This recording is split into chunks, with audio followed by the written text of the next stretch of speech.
अनाथांची माय सिंधुमाई आणि संपूर्ण महाराष्ट्राचा आराध्य दैवत शिवबाराजे यांची थोर पुण्याई, त्याच्यामुळे आपण इथे जमलो आहोत.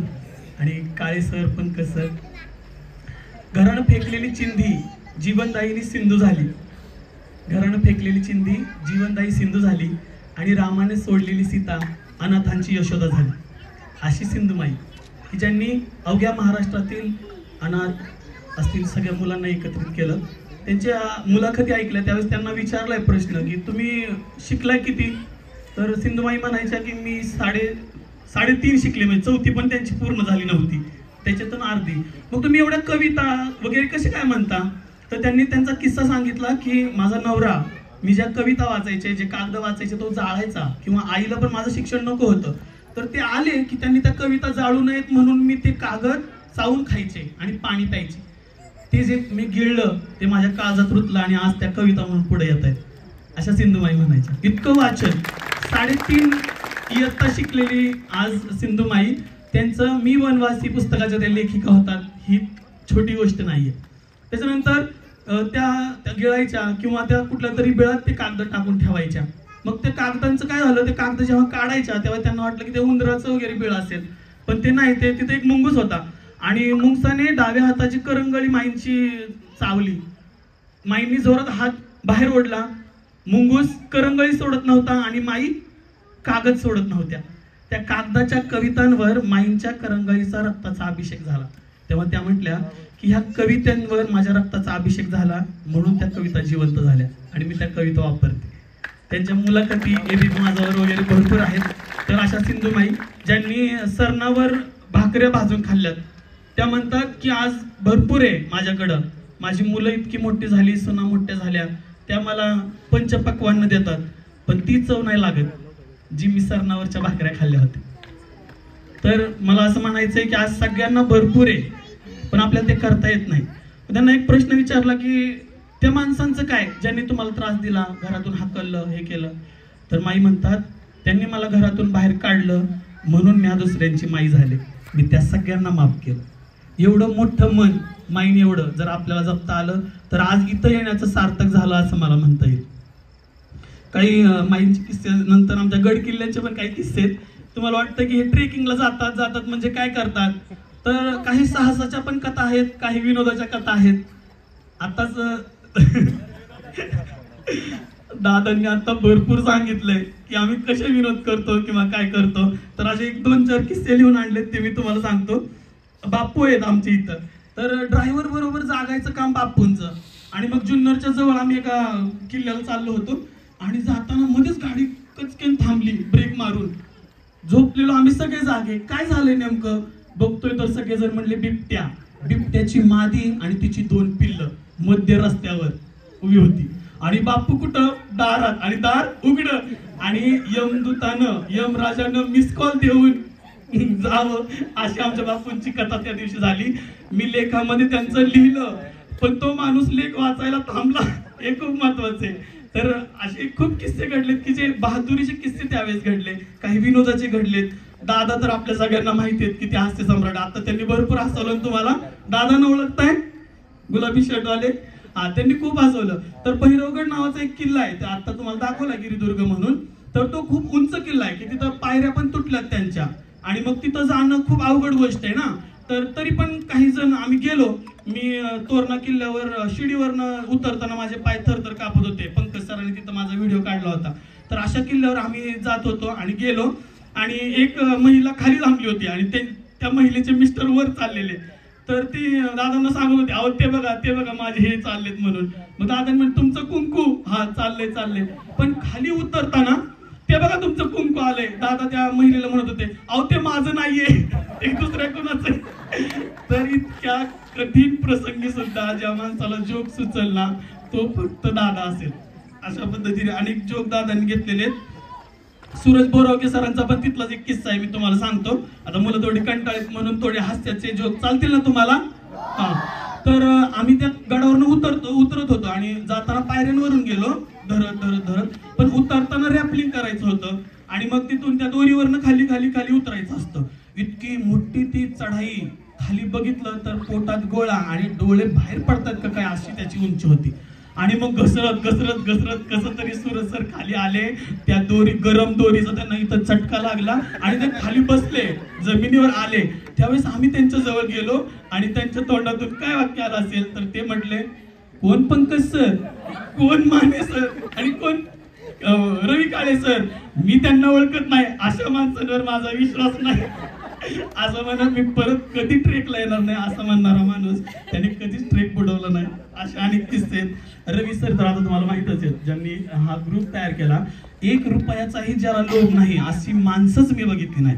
प्रामाणिकपणाचा सुद्धा एक चेहरा असतो आणि तो चेहरा आम्ही प्रत्येक ट्रेकला पाहतो, हे मी तुम्हाला सांगत असतोय. तर ते रवी काळे सर आहेत की ज्यांनी आम्हाला, आम्ही घर कोंबडे होतो. घर कोंबडे माहितीये का तुम्हाला? त्या कोंबड्या असतात ना, तो घर कोंबडा म्हणजे काय माहितीये का? तो घरातनं बाहेरच नाही पडत, त्याला बाहेरचं जगच माहित नाही. त्या सगळ्या माणसांना या रवी काळे सरांनी जग दाखवलं. सह्याद्री जेव्हा बघतो ना मी, सह्याद्रीचे बेलाकडे तो निळा आभाळ बघतो, त्यावेळेस असं वाटतं की त्या निळ्या आभाळापेक्षा पण हा माणूस मोठा आहे. की ज्यांनी आमची 600, आता दादाने सांगितलं 6ची 600 झाली, त्या 600 माणसांना घराच्या बाहेर काढणारा हा माणूस. नियोजनाला 15-15 दिवस लागतात. अहो मी तर म्हणतोय काळे सरांचा तर सत्कार घेतलाय, आमच्या वहिनींचा सत्कार घ्या. की त्यांनी त्या माणसाला आमच्यासाठी ठेवलंय आणि त्या कधीच नाही म्हणत नाहीयेत. की इतकं छान नियोजन काळे सर करतात आणि प्रत्येक गड किल्ल्याच्या त्या पायथ्याला, त्या गावात ह्या माणसाचा मित्र असतोच कसा, ह्याचा मला नेहमी प्रश्न पडतो. की कुणी केले हे जेवणाची सोय? माझा मित्र आहे. आणि मग राहायची? माझा मित्र आहे. सगळ्या गड किल्ल्यांच्या ठिकाणी यांचे मित्र असतात. हे ह्या माणसाने मिळवलेलं वैभव आहे असं मला वाटतं. वैभव करते तर आहेतच त्यांचे मित्र, पण त्यांनी मिळवलेलं इतके छान वैभव आहे. पंकज सरांचं तर काय सांगावं, ज्या माणसाने मार्गदर्शक दिशा दाखवण्याचं काम आम्हाला केलं ते. बापूचा अजून एक किस्सा सांगतो. माझे सांगितलं दादानी भरपूर. तर बापूने काय केलं, बापूचं काम एकच, ड्रायव्हरच्या शेजारी बसायचं आणि गाडी कुठे चालली दाखवायचं. आम्ही, मला वाटतं पावसाचं खूप वातावरण होतं आणि धुक्यामधून गाडी चालली. आमचं काम मागं बसून झोपायचं, बापू जागा, पुढे शरद भाऊ पण जागे असतात, बरेच जण जागे असतात. आणि अचानकच गाडी कलंडली. आम्हाला वाटलं गेली दरीत. पटकन सगळ्यात आधी पळून दरवाजापाशी जाणार कोण असेल तुम्हाला वाटतंय? मी झोपेत उठून दारापाशी पडून, काय झालंय, दरीत गाडी कोसळली, असा तो अनुभव होता. पण ती गाडी दरीत कोसळली नव्हती, ते सिमेंटचं काम चालू होतं आणि 1-1.5 फुटाचा तो सिमेंटचा रस्ता होता. गाडी त्याच्या खाली चाक गेलं होतं. नंतर आम्ही सगळे खाली उतरलो, त्याला दगड लावले आणि नंतर ती गाडी रस्त्यावर आली. पण तो एक किस्सा भरपूर मजेशीर होता. आप्पा आज आला ना इकडं. वासोट्याला जाताना आम्ही खूप थकलो, खूप लांब आहे ते वासोटाचं जंगल ट्रेक आहे आणि नंतर मग जावं लागतं. तिथं शिवाजी महाराजांच्या काळात असं म्हणतात की कैदी ठेवले जात होते. मग कोयनाचं बॅकवॉटर करायचं आणि तिथून जायचं. आणि मग येता येता खूप थकलो, आता काय करायचं, तर थोडंसं पाणी झऱ्यातून चाललेलं होतं आणि त्या पाण्याचं असं डबकं होतं. तिथं तोंड हातपाय धुवायला आम्ही थांबलो आणि सिटीतली एक महिला आपल्या मुलाला घेऊन आली होती वासोटा दाखवायला. आणि ती बोलता बोलता म्हणली, दादा दादा आणि आप्पा तिथं होते. आणि ती बोलता बोलता म्हणली, बाळा ते बघ पाण्यातले मासे. दादा म्हणतोय, अहो मासे पाण्यातच असतात. सगळं चालून आलेलं, ती काही 10-12 किलोमीटरचं सगळं आमचं ते टेन्शन होतं, ते सगळं आम्ही तिथल्या तिथं विसरलो. असे अनेक किस्से आहेत आमचे. घनगड म्हणून आहे एकोले मुळशीच्या तिथं. आणि घनगड चढून बिडून खाली आलो आणि आम्हाला मार्ग दाखवणार एक लहूच ना दादा, लहू होता, लहू. आणि लहूचं लग्न झालं नव्हतं. आणि आम्ही आलो, जेवण बिवण केलं, थकलंय. आता काय, गाडी पंक्चर झाली. विठ्ठल वडगुले आमचे, जे गाडी पंक्चर होऊ काय हो ते सगळ्या कामात ते पुढे असतात. आमचं काम, आम्ही बसलो झाडाखाली. लहू तिथं बसलाय. लहू थोडासा मेंटल होता, जास्त हुशार नव्हता. आणि बघितलं तर काय चर्चा चालली आहे, दादा त्या लहूचं लग्न ठरवत होते. आणि त्याला सोयरीक दाखवत होते. आणि मग म्हटलं, मी तिथं गेलो. मग ह्यांनी ती गुगली माझ्यावर टाकली. म्हणले, ह्यांना विचारा, आम्ही त्यांचं लग्न लावलंय. म्हणलं, हो मी माझ्या मामाचीच मुलगी केली आणि ती दाखवली दादांनी. अशी त्या गड किल्ल्यांचे किस्से आहेत. आता तुम्हाला वाटतंय की मी शिक्षक आहे याच्यावर विश्वास बसतोय ना? नाही म्हणतोय हा. आणि आम्ही कमलगडला गेलो. कमलगड पूर्ण आम्ही वर गेलो आणि जाता येताना अमोल नागवे आमचा मित्र आहे आणि सार्थक काळे, ह्या 2 मुलं आहेत, ती कॉलेजची मुलं आहेत आणि ह्यांच्या बरोबर मी मस्त मजा मौज केली आणि वर गेलो आम्ही. आणि ग्रुपचा नियम आहे की आम्ही सगळे एकत्र जातो आणि असं गोलात बसतो आणि माहिती सांगतो, तू कुठला आहे, तू काय करतोय, तू अशा पद्धतीनं. आणि माझ्यावर नंबर आला. मी म्हटलं मी अयूब कलाम शेख आणि प्राथमिक शिक्षक आहे पुणे महानगरपालिकेत. मग काळे सर उठले, आदर्श शिक्षक आहेत, असं तसं आपले लेख लिहितात. मी खाली बसलो आणि 2 मुलं मागून हळूहळू आली आणि म्हणतात, तुम्ही शिक्षक आहे होय? मी म्हणलो मग एवढी मज्जा कशी काय?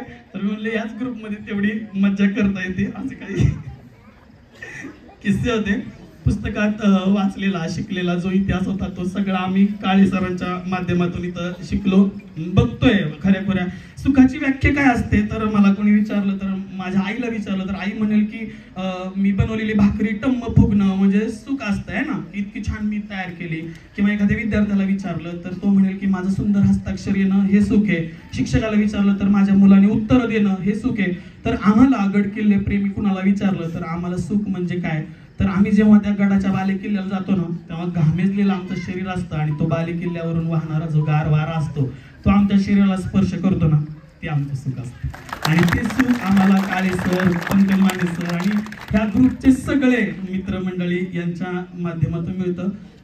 तसं सगळ्यांचीच नावं घेतली पाहिजेत. खरं तर प्रत्येकाचा काही ना काही खारीचा वाटा आहे. लेख लिहिणारे आमचे विजय माने सर असतील, आमच्या मॅडम असतील, खिलारे मॅडम असतील, सूरज बोरावके सर पण लेख लिहितात, हे सगळे. किंवा आमच्या अन्नदाता, आत्ताच आपण सांगितलं की बाळाभाऊ, मॅगी बनवणं आपण घरी बनवतोच एका माणसाची 2 मिनिट मी मॅगी होतं ना, पण आज 100-150 माणसांची मॅगी बनवणं. ह्याच्या आधी तर आम्ही एक गाडी करायचो ना त्यावेळेस बिर्याणी सुद्धा बाळाभाऊ बनवायचे. म्हणजे चिकन घेऊन येणं, ते सगळं तांदूळ हे करणं, हे सगळी कामं ते करतात.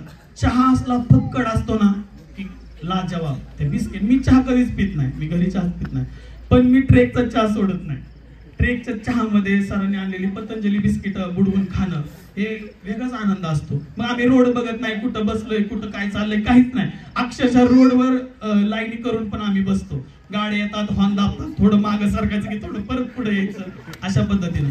6 वर्षापासून ते 62 वर्षांची खिलारी मॅडमच्या मैत्री परवा आलेल्या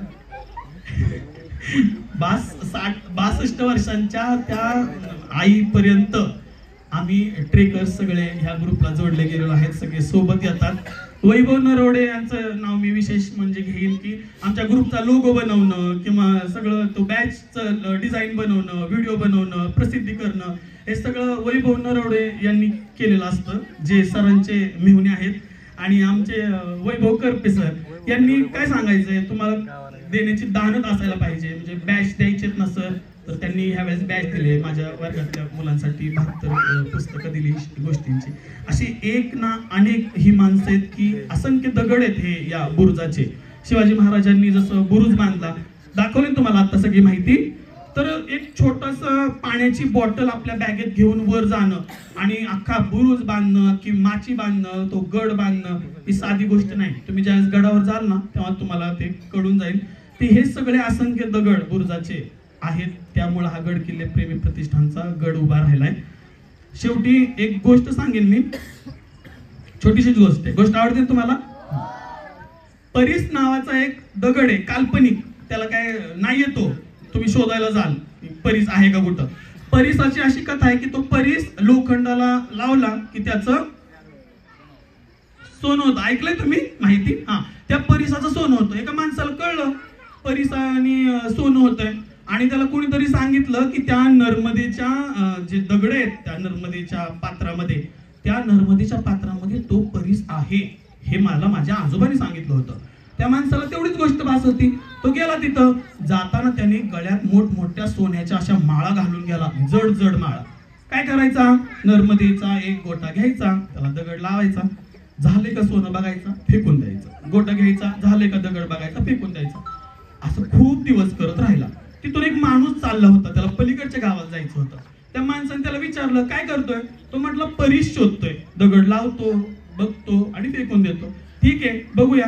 तो माणूस गेला, एक 4-5 वर्षांनी त्याच रस्त्याने तोच माणूस आला.